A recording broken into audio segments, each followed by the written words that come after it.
You can make $2,000 a day painting garage floors, and in this video, my buddy Tim is going to give you the blueprint on everything that you need to know in order to start making money offering this service. Everything from the equipment that you're going to need, how much it's going to cost you, how to price the job, how to get customers for this service, how to actually do the job. And if you stick around to the end of the video, Tim is going to share with you the biggest mistakes that beginners make offering this service and how you can avoid them so that way you don't make these rookie mistakes. Also, towards the end of this video, he's going to talk about the biggest jobs that he's ever gotten offering this service and a little bit of a teaser, but the amount is absolutely going to shock you guys. It shocked me. I cannot believe how much money you can make painting garage floors. So if this is content that you appreciate, hit that thumbs up button for me. And if you're thinking about starting a business and you need help sending estimates, invoices, keeping track of customers, or collecting payments, you need to check out QuoteIQ, the #1 CRM for the home service industry. It'll be the first link in the comment section and the description. But with that being said, let's go ahead and jump right into the video. So Tim, introduce yourself, man, and how long have you been in the epoxy floor business for?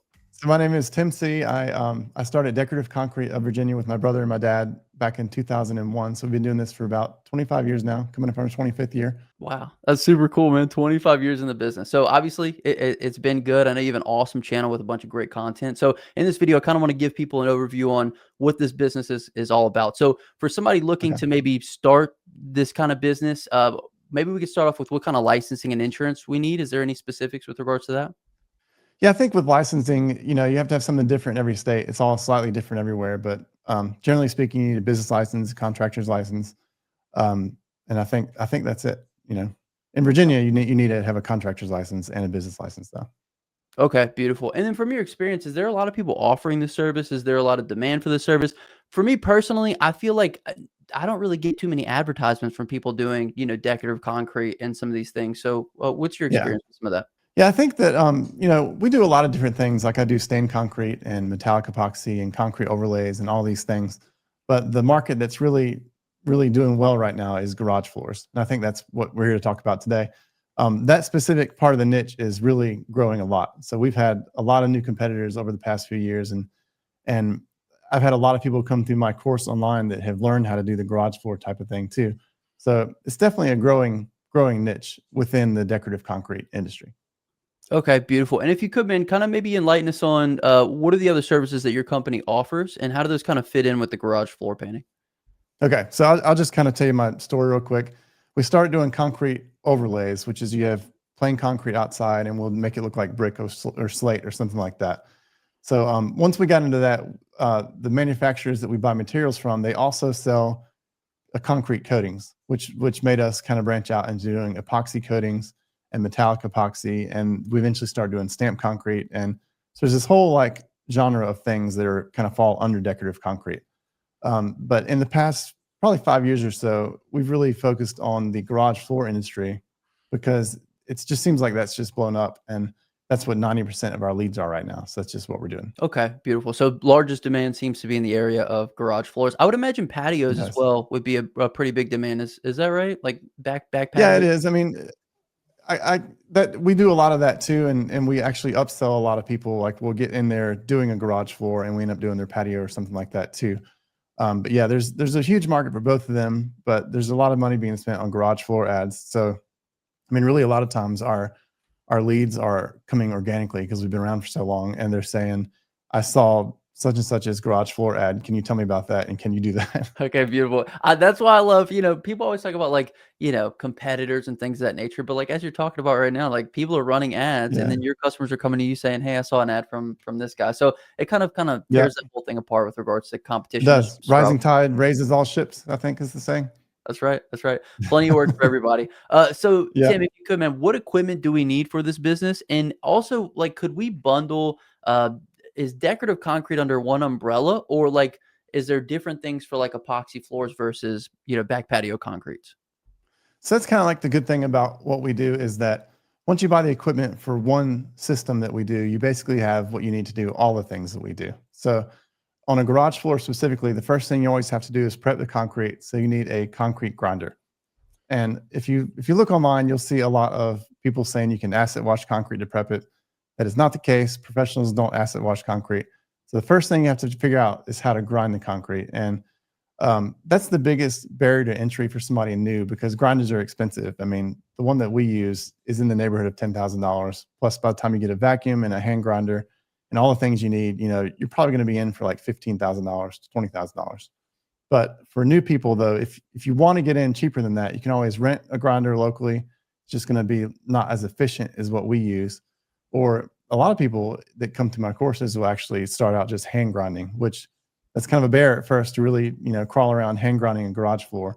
But it is doable for somebody who's just getting going until you can figure out what equipment is going to suit you best. Awesome. And then one thing that I found just with regards to every service industry is what people typically lack in money in the beginning, they have to make up in sweat equity. And this sounds kind of like a Right. similar scenario with regards to the grinder. Now, Tim, do you see guys like obviously as a homeowner, if I wanted to paint my garage floor, I could run out to Lowe's or Home Depot and pick up Mhm. like a garage floor painting kit. So, what's the big difference between a legitimate company that paints garage floors and somebody who just runs out and maybe goes pick up the kit? It's just better products is the main thing. I mean, well, I shouldn't say just better products. For one, like I said, all professional companies are going to grind the concrete. If you buy the DIY kits, they come with a bag of acid where you're supposed to acid wash your concrete to prep it. That is not sufficient. Like it's just not. I don't know. I guess they sell it that way because, like I said, the barrier to entry of getting a grinder and grinding your floor is so great. So trying to find an easier way to do that. So if a DIYer out there is watching this and they're trying to figure out what to do for theirs, grinding the concrete before you do a DIY kit is going to make that last a lot longer than just acid washing it. So that's the first big difference is that you have to grind the concrete if you want it to hold up. You can do the acid washing thing if you want to, and it'll be decent. But most people want better than decent. So that's the first biggest difference is the prep. The second biggest is that the stuff you buy at Lowe's is typically water-based, or it's at least a low viscosity type material, low solids material. And what that means is that most professional companies, when they put a primer down, it's called 100% solids primer, whether it's an epoxy primer or a poly primer, it's 100% solids. And what that means is that there's nothing diluting it. There's nothing that has to evaporate into the air for the coating to set up. But when you buy the material from a big box store, those are typically like 50 or 60% solids. So in addition to the fact that you're putting on thinner at the outset, like pros really put down material a lot heavier than the DIY kits. But in addition to that, half of that stuff that you're putting on the floor from a DIY kit is disappearing into the air. So it's just a lot thinner on the base coat. And then the amount of flakes that they give you to actually throw into typically a garage floor is called a flake floor. The amount of flakes that the DIY kits give you to put into that coating, it's just such a small amount compared to what pros use. Like we're using hundreds of pounds of flakes, where if you buy a kit at the store, it's like a bag like this big of flakes. Okay, so Tim, so back to kind of the equipment that we need, right? So obviously, like you said, we needed our grinder first and foremost. I see you guys walking on spiky shoes all the time. Is that something that's Mhm. necessary and mandatory for this kind of work? I think it is if you want to do a really good job. I mean, it's nice to do kind of one step at a time. So we coat the whole floor, then we put on we wear the spike shoes while we're doing it, but we're wearing the spike shoes so that we can walk in it while we're putting it down on the ground. And what that does is it allows, the reason you do that is because the material sets so fast. You have to have someone spreading it while someone else is rolling it. You just don't have enough time to like spread it with a squeegee and then go and roll that little bit and then spread a little bit more and then roll that. That just doesn't work. The timing is messed up. So we wear the cleats so that you can have two guys doing the same thing at the same time, and the guy putting it down on the floor doesn't have to wait. You don't have to wait on him to roll it. You can kind of be like right on top of him, if that makes sense. Yeah, no, absolutely. So Tim, you're going to approach this from like obviously you've been in the business for 25 years from a super super high level. Let's just say that somebody just wanted to get started. Could they technically obviously be much less cost and obviously a lot less effective. Could they start with, home kits and they just install those home kits for people? You could do that, as long as I would just say to be forthright about what you're doing. It's not the same as what a professional company does, but I don't think it's a bad option either, though. I mean, it depends on the quality. Like everyone doesn't want the best thing that you can buy, and like that's totally reasonable.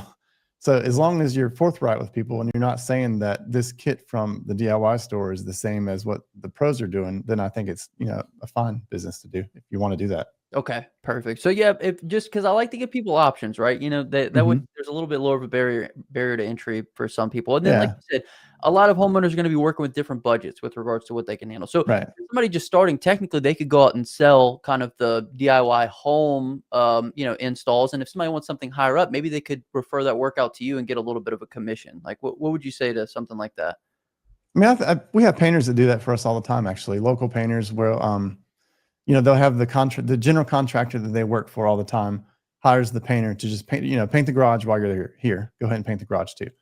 And like I said, I think that's a fine business model as long as they know what they're getting. And then a lot of times those painters they'll find out pretty quickly that their homeowner is expecting a certain level of quality, and they know what they're able to do with the DIY kits. And if they can't meet that, they'll refer it over to us. So that is something that does happen, pretty often actually.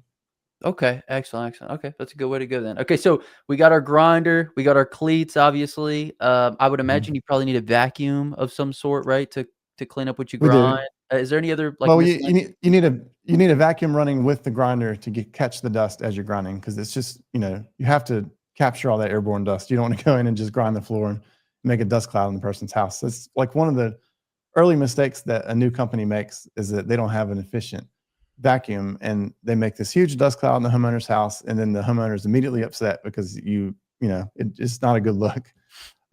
So that's one of the earlier things you need to get is going to be a good vacuum. Okay, excellent. And is there any other equipment that we're gonna need? Obviously, we're gonna need, like I think you said, squeegees, maybe some rollers, things of that nature? Yeah, we just use on our base coat we use a notch squeegee, which it's a regular squeegee that just has notches in it that puts the material down at a certain uh, rate that we want it to be down. So whenever we're doing any of coating, you look at the instructions and it says you put it down at this many square feet per gallon. So what we're going to do is we're going to get the right squeegee to make sure we're putting it down at that correct rate. So you'll need a notch squeegee, you need a flat squeegee to do the top coat, and then just any regular 3/8" nap roller. Okay, excellent. And what's the time frame on a typical job for you guys? It sounds like you're doing it at a pretty high level, so it might be a little bit different than a DIY, but at the same time, you're probably more efficient with your time. So, what do you think the time difference is between like a DIY and how long it takes you guys to do it? Well, I mean, our grinders are super efficient, so we're going to prep it faster than like a DIYer does. But once you get the prep done, the timing's about the same. We do a 2-day system with our professional company where we do an epoxy vapor barrier primer, and then we broadcast the flakes into that. On average, like 2-car garage, that's going to take us like 2 hours. And then the next day we come back and clean the flakes up and top coat it, and that's going to be another 2 hours or so. So all the time, the majority of the time that we spend on the job is going to be in the prep. So the more efficient you are on the prep, the quicker it's going to go. But typically, a 2-car garage is at 2 half days for us on the pro side. Okay, excellent. That's super cool. So, maybe we talk a little bit about paints. How important are paints when it comes to this process, and maybe the quality of the paint as well? I don't think that the brand makes that much of a difference as far like for quality, as long as you're using a high solids material. So on the primer, we like to use 100% solids, which means, like I said, nothing evaporates into the air. That just gives you a really thick primer. There are two different types of primers. Well, there's more than two, but there's two styles of primers you can use. One is going to be just a traditional coating, and the other one's going to be a vapor barrier coating. Moisture vapor is the biggest culprit for failures in the garage floor industry. So we typically lean towards using a vapor barrier coating, even though it's a little more expensive. Um, but as far as like brand names, though, that really doesn't matter. I feel like they're all pretty similar in quality.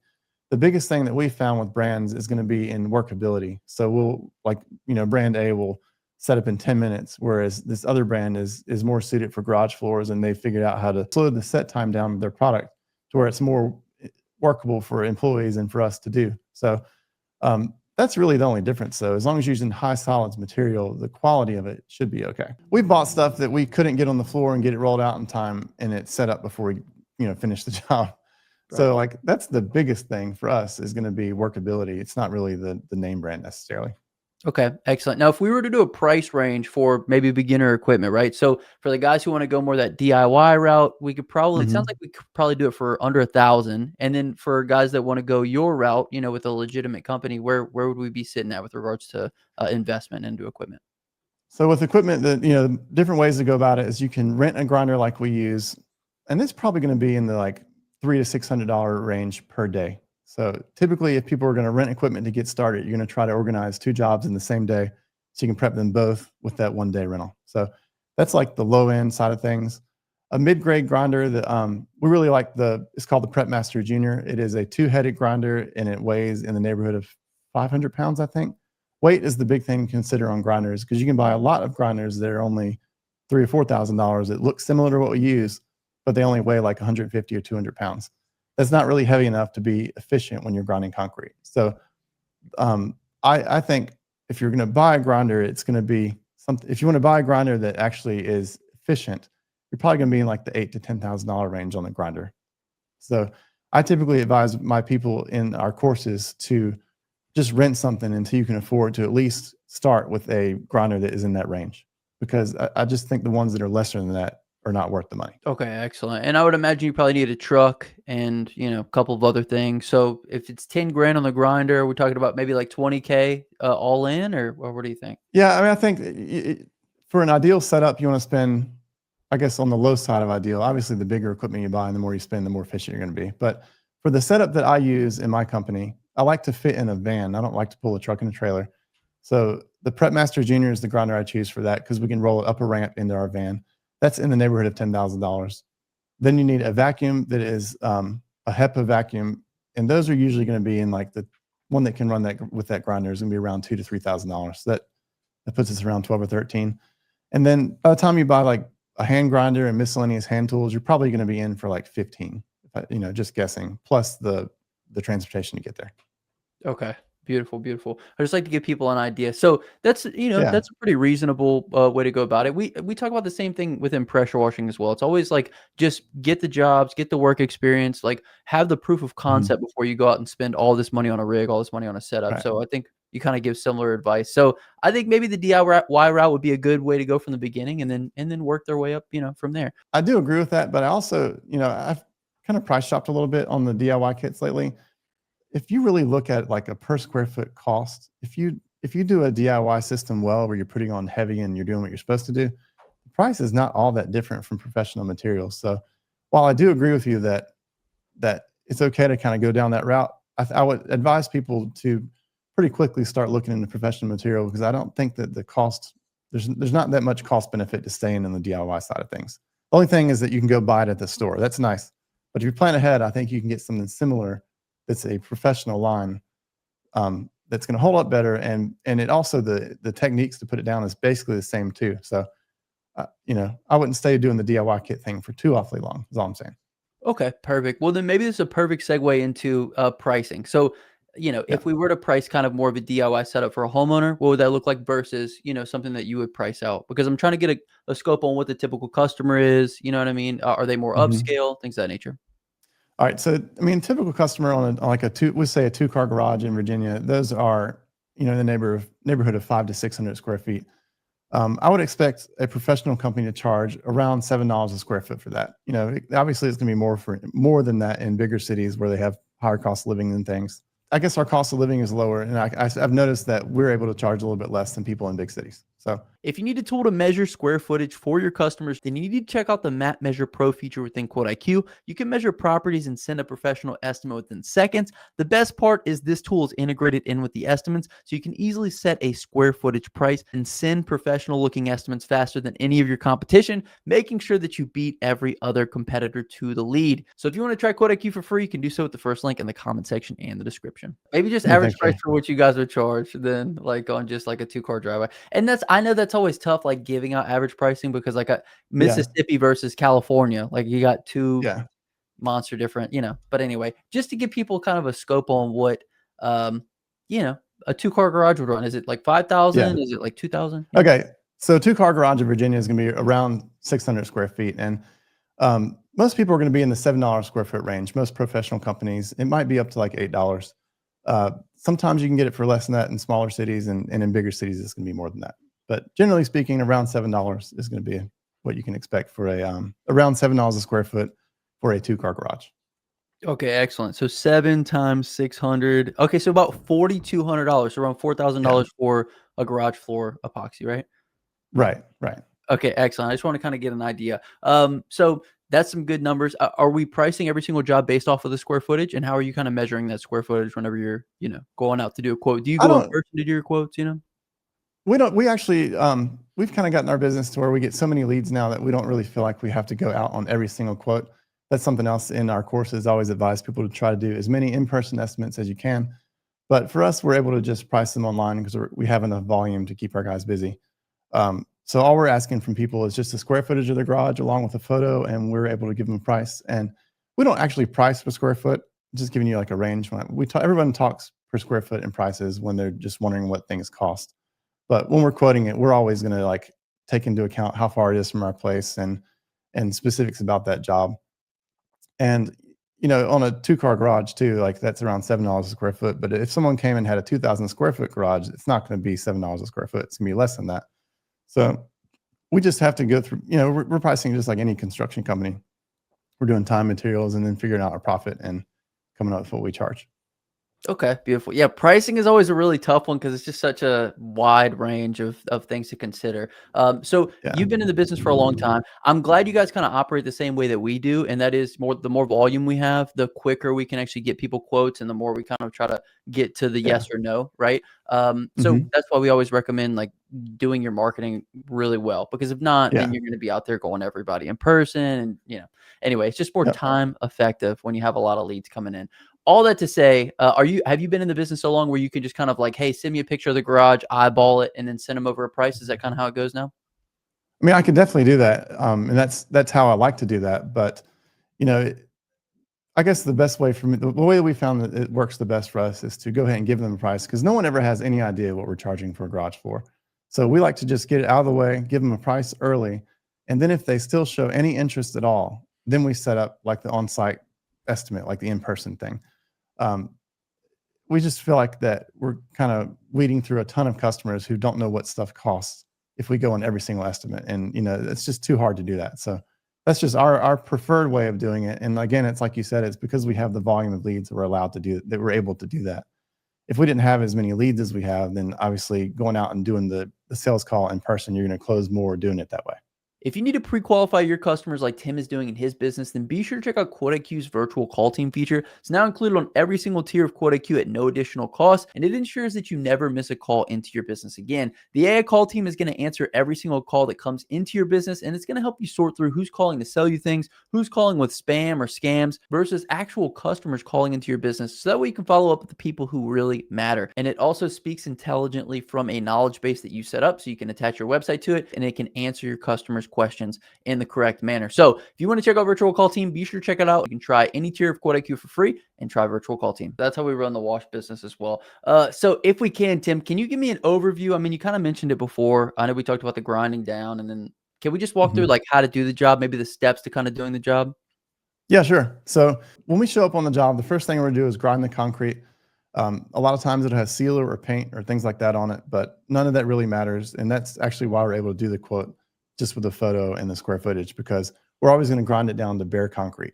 And then once we get to that point, we're going to fill any hairline cracks that are in the floor with an epoxy paste. And we just trowel that into the cracks, and we let that cure for maybe 20 minutes or so. It's a fast set material, so we don't have to wait a long time to put the next coat on. And then at that point, we vacuum the floor, get it completely clean. It needs to be perfectly clean so that the next coat is going to bond to it. And then we mix up our 100% solids epoxy vapor barrier primer. That's a mouthful, but it is a primer that is made to hold down moisture up to 10 pounds per square foot of moisture that passes through the concrete. It'll hold that down and won't cause issues. We put that down around 160 square feet per gallon. We squeegee it with the notch squeegee first, and then we back roll it with a roller to smooth it out and get all the lumps out of it. And then once it's on the floor and smoothed out and rolled, then we're going to broadcast flakes into it. We call it broadcasting into rejection, where we throw so many flakes into the concrete that you don't see the epoxy anymore. It completely covers the floor. So once we finish that, that's the end of day one. And we're going to go home and come back the next day. The first thing we do when we come back is we're going to scrape all the flakes up, and we're going to pick up the loose ones, put them back in boxes, and we'll reuse those if they're in decent shape. And then we're going to scrape the floor multiple different directions just to get the floor smooth and to remove any like loose flakes that have stuck to the floor. And then once we do that, we vacuum it, get it completely clean, and it's ready for the top coat. And we put down a polyaspartic top coat, which is just a clear, I think we use a 90% solids. It's a clear polyaspartic material that goes down with a flat squeegee, which is a just like we used to use window squeegees actually, and we'll still use those if we're out of the professional ones that we order. But we're just going to squeegee that on the floor around 120 square feet per gallon. Then we run a 3/8" nap roller across that a few times, and the job's done. Dang. Okay. Sweet. That was pretty extensive. That was more extensive And the than I whole thought it was thing, gonna be. the whole thing in like, what was that, like a minute? Yeah, that was really good. You nailed it. Yeah, that was perfect. And I know that there's probably a lot of like different, specifics that go into each one of those steps. So, you guys, we'll have Tim's course link somewhere down below. Be sure to check it out because Mhm, I'm sure it's on site and a great walkthrough. I want to talk about upsells, Tim. Are there any mhm. upsells that are really good for this type of work? Like, obviously, I've seen garage floors that are more simple, and I've seen garage floors that are more complex. Do you guys just do one garage floor type, or you know what I mean? Is there Mhm. ways that we can upsell within there? Yeah, I mean, the thing, since we're in the decorative concrete industry and we offer the overlays and metallic epoxy and stained concrete and polished concrete, we offer all these systems. A lot of times when we're doing the garage, they'll ask us to do their porches or their back porch, or we'll look at their basement. It's like a super efficient and affordable way to add on to a house is to finish your basement. Almost every house in Virginia has like a basement that's unfinished, it seems like. So a lot of times we're able to sell them on the floor there or the patios or the porches. It's actually it's just a matter of us mentioning to the customer that we do a few of these things, and they usually kind of come up with projects for us. Okay, excellent. Yeah, we find that that's like the biggest thing with regards to your customers. They find you on one thing, but it's all about, Mhm. making them aware of all the other services that you offer. Because once somebody finds Yeah, a good contractor, they usually want to stick with them and get all their work done, right? Because why not? They don't yeah. want to find somebody new. Yeah. Right. I mean, we try really hard to perform to the best of our ability for our customers. We try to be really great at what we do, and hopefully they see that in our process, and I think they usually do.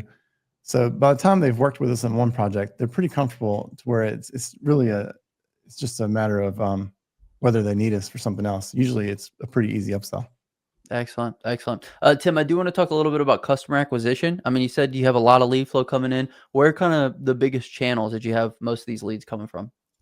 I mean, my Instagram channel brings in a lot, and YouTube brings in a lot, obviously, and we're doing a little bit of Facebook ads, but for the most part, uh, it seems like most of our leads are just coming organically, and I think that's from people finding me on Instagram and then looking up the website and going to the website. Wow, okay. That's okay, so that's kinda crazy. So, typically, like, in pressure washing, like, it's usually Google's kinda dominant, right? Because people could just Mhm. search pressure washing in their area, and then they find us, and they give us a call, but Yeah. that's super cool. This does seem a little bit more like an interruption marketing. What search terms Mhm. would people use if they were actually looking for, a garage floor painter? I mean, the thing that everyone searches is epoxy garage floor, so that's kind of what we shoot for. Even though, I mean, a lot of companies don't even use epoxy; they use a polyurea primer instead of epoxy. So, a lot of times you'll even see on their marketing, they'll have the words epoxy garage floor on their page a lot, even though they don't use it because that's the search term. That's what everyone looks for. Okay. So if you were to give advice to somebody who wants to kind of like, get customers in the space, you would say kind of going more the route of social media rather than maybe some of the organic searches. So like more interruption than search based. I don't think so. I mean, I don't think so. I think that works for me because we've had the advantage of doing this for 25 years. So whenever people are asking me how to get work in our courses, actually, I think Facebook ads is like the quickest way to get in. It's not very hard, not very expensive. It's pretty quick turnover to like go from having nothing to putting an ad and getting it online. That's probably the best way to actually get customers if you're brand new.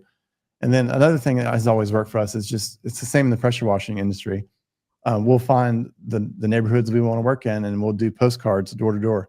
That works really well too. I mean, it's probably the same as the pressure washing industry, honestly. Yeah, it's Are you very, it's still probably are very you similar. still doing a lot of that door to door stuff, postcards and all that type of thing, and signs, yard signs, and all that?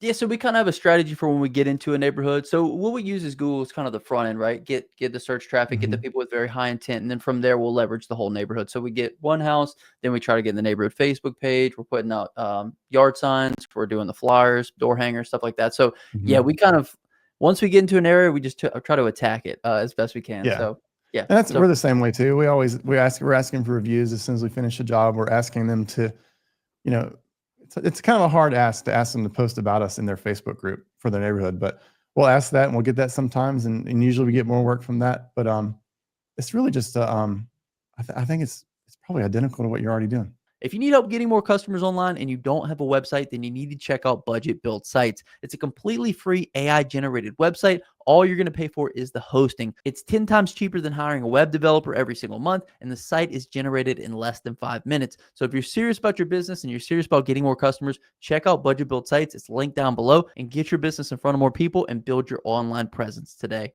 Yeah, it's really about how enthusiastic the customer is. Like, the more excited they Yeah. are about we just did a job for a customer over the weekend. It was like a roof wash and a house wash, and they were like, we picked you guys because you had so many 5-star reviews. And then it was like, great, after we'd Mhm. done the job and collected payment, I'm like, hey, can you leave a review? And I sent it through text. No response, didn't look at it. It's just like, it's very hard to get those reviews. And anyway, it's all about how enthusiastic the customer is and how much they want to help you. I've had Mhm. customers go and tell neighbors and refer us left, right, and center, but some people are just more to themselves and they just want to get the job Yeah. done. So I uh, think for us, it seems like it works better if I feel like it works better if I ask the customer in person, like, "Hey, would you mind leaving us a review, or would you mind posting us in your Facebook group?" I feel like just doing that in person seems to have a much higher conversion rate than me, send an email later. Absolutely. No, absolutely. And I even do the same thing with quoting. I used to like go out and do in-person quoting, and then I'd go back to the house and run up the estimate and send it over to them through text and never hear anything back. But now what I do is when the leads come in, I just give them a call and quote them on the phone. And like, if Mhm. it's just a lot harder to say no when you're on the phone. And even if I do get a no, or if I get, hey, we're gonna ask a couple other people, I'm like, great, well, what price would make you say yes now? And then it's just like, Yeah, it's just an easier close. So anytime you can do things in person, I highly recommend anybody watching this do yeah. those. Tim, I did want to ask you, what's the biggest mistake that you made, either offering this service or in this business? The biggest mistake is always in the mixing process of what we do. Every once in a while, we will either, whether it be the manufacturer packages something wrong or whether we mix it wrong. There's always two parts, like a part A and a part B to mixing any, whether it be the epoxy or the top coat. And if you get that wrong, it never sets up. So that's the biggest mistake, is to mix it wrong and you get the material on the floor and it never sets up. And then once you do that, it's a disaster trying to get it straight. Okay. Is there any specific mistake that you made that cost your company a lot of money or anything like that? Yeah, I mean, the materials come packaged in 5-gallon buckets sometimes, and sometimes they're in 1-gallon cans, and it's easy to get confused. And one time on a job, we mixed two parts of A that were in a single gallon cans, two 1-gallon cans, and then the B, we thought we're pouring it out of a 5-gallon bucket of B, and it was something happened with the label where we poured the A in with the A, so we mixed the job of all A. We put it on the floor and it just stayed like honey, never set up, and we have to figure out how to get that off the floor. Oh, That's the biggest mistake that we make.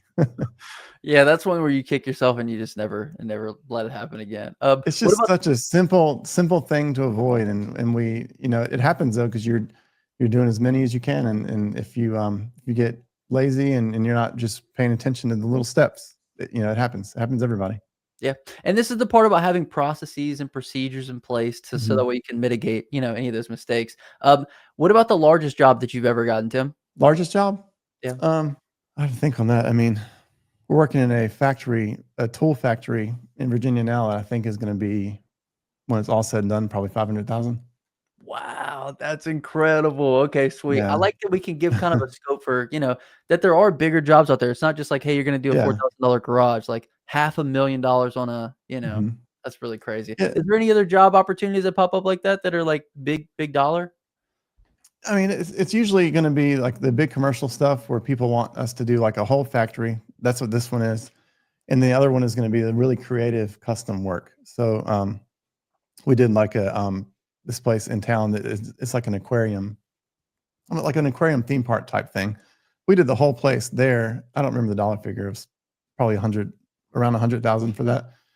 And it was just like super custom and super artistic. We had to work with designers to do these, like, I'll give you some video you can play. And it's just like with anything. Whenever it gets to be a custom thing, the price always goes up.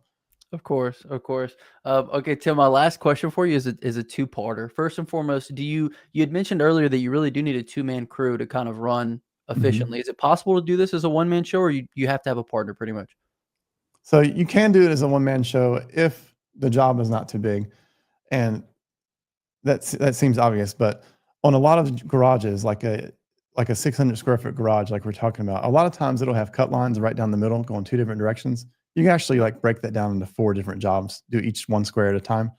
If you do things like that, you can definitely do this, solo, but it's not very efficient doing it that way. So, I mean, it's fine. I think it's fine at first when you're just getting started, but you need to be looking to hire someone pretty quick once you get going. Okay, excellent. And then, what's kind of like the capabilities with regards to a business and what they can do in a year, with regards to the service? Like, can we do 500,000? You know what I mean? Probably 2 or 300,000 is probably what I would kind of shoot for if I was brand new and I was running one crew. I think that's where you kind of probably an attainable goal. I don't think that you can start from scratch and do 500,000 with you and one guy in the first year, though. Okay, beautiful. No, it's good. I want to set expectations. So, I mean, two Yeah, to 300K is very similar to what you can kind of max out on with regards to pressure washing. I mean, yeah. as far as a 1-man, 2-man crew goes, I mean, that's kind of going to be the ceiling for you a bit. But So, I do think a two-man crew that has been doing it, it's not just getting started, that's been doing it for a while. I think 500K is attainable for them. okay. Beautiful. Beautiful. Okay. Tim, Yeah. anything else that would be really good advice for anybody looking to kind of get into this industry? Let's say that, you could go back in time and talk to Tim 25 years ago, whenever he was first starting his business. What do you think the best advice you could give him that would kind of change the trajectory of his business would be? I think when I first started, I just didn't charge enough for a job. I was just looking at time and materials, and then whatever was on top of that, I consider it to be profit for me. That's not a good way to look at things. You need to pay for this building I'm sitting in, for my vans and all of our equipment. So the best advice that I wish I could have given myself would be to charge a lot more. Okay, perfect. Yeah, it's easy when you first start you just want to land jobs and kind of get them out Hmm. of the way. But yeah, that's always Yeah, it's always a battle over time is raising the prices. Tim, I know you have a course that goes a lot deeper into all this kind of stuff. Do you want to tell us a little bit about it real quick? I do. It's at decorativeconcreteschool.com, and we teach you how to do flake floors like we're talking about here, which is going to cover 1-day and 2-day garage floors. We also cover metallic epoxy and stained concrete and concrete restoration. Like we'll take a patio and make it look like slate or brick or something like that. We teach all of those things. We also have a business course in there that teaches you kind of how to get going and some of our best practices. And we even have a few coaching calls where we talk about sales and contracts and proposals and all those things. It's pretty inclusive. If you're thinking about doing this type of business, we would love to have you in it. Awesome, Tim. Well, I really appreciate you coming on. Every guest that comes on the channel has to pick the word of the day. It can also be multiple words. What would you like the word of the day for this video to be? The word of the day, That's what I man. call it. I call it the word of the day. Yeah. I should have watched to the end of the other videos. It could be anything. It could be epoxy. It could be anything. But yeah, just a word. And then anybody who watched to the end, I ask them to comment it and I'll hashtag them a real one. So yeah. Oh, I got you. Let's go. Let's go. Really, really good concrete. Really good Wait, where's concrete. it? Right there.